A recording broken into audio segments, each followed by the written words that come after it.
Halo sahabat semua, sahabat BMI semuanya. Lama ya nggak belajar baca Kantonis. Kita akan belajar lagi dengan kata-kata simple yang kata-kata ini sering diucapkan tapi kita nggak menyadari ya artinya. Kadang-kadang orang jadi bingung. Nah ceritanya nih, kalau majikan suruh kamu ambil telur ya, bilang Cece sap liong cek tan.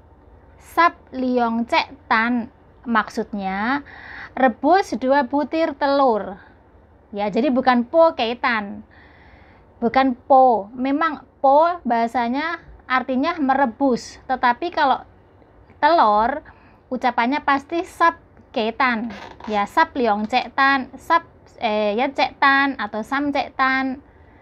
Karena po itu maksudnya merebus dalam jangka waktu yang lama. Contohnya nih, potong atau posoy ya. Jadi kalau potong itu kan membuat kuah yang lama, durasi merebusnya lama, atau posoy gitu ya. Posoy itu rebus air. Tetapi kalau telur nggak mungkin majikan bilang poketan ya. Jadi bahasanya itu sapketan, saptan gitu ya. Saptan sama dengan kayak sapketan, artinya rebus telur. Jadi jangan sap leong cek tan. Sap itu bahasa Kantonisnya kan basah.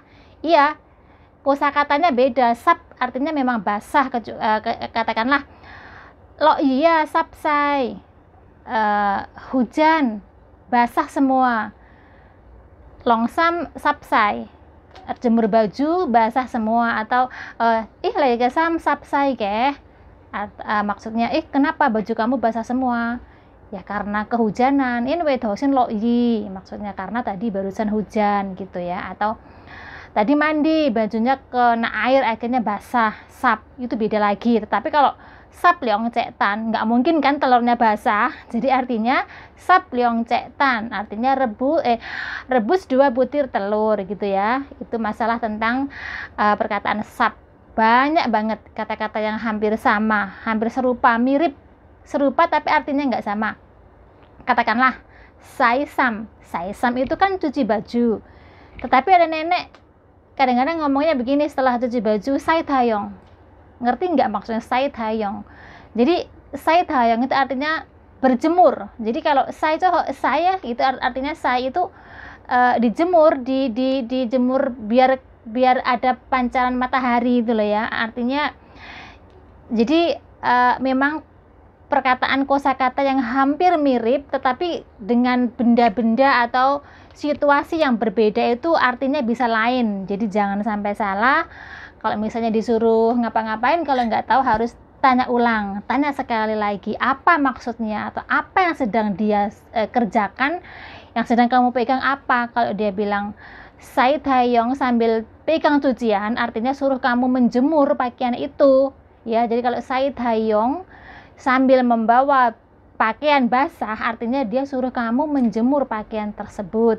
Jadi nggak semua orang ngomongnya longsam. Kalau longsam semua orang mungkin sudah tahu, longsam artinya menjemur pakaian.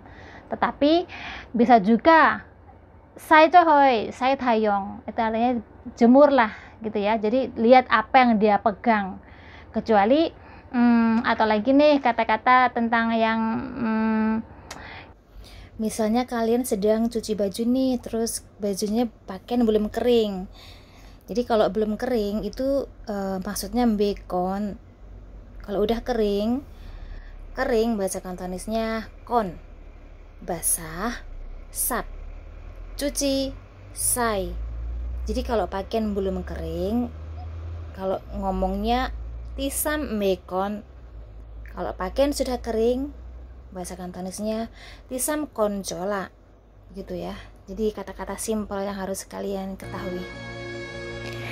Jika ada perkataan kata-kata yang kalian kurang mengerti, mungkin belum pernah mendengar, buat anak-anak yang baru ya, kalian perhatikan apa sih yang kalian nggak tahu, catat di buku, tanya ke teman-teman kalian yang udah lama di Hongkong. Atau kalau kalian nggak punya teman, kamu boleh komen di komentar sini, tanyakan ke saya, nanti saya akan menjawab semua pertanyaan kamu ya. Jadi supaya kita tuh lebih pintar, lebih maju, nomor 1 yang paling harus kita perhatikan adalah belajar bahasa setempat. Jadi kalau kita memang bekerja di Hongkong, otomatis mau nggak mau kita harus belajar bahasa Kantonis, harus belajar bahasa Hong Kong. Memang bahasa Mandarin juga dibutuhkan di Hong Kong, bahasa Inggris juga sangat dibutuhkan di Hong Kong, tetapi sangat lebih baik lagi kalau kita bisa mengerti bahasa Hong Kong.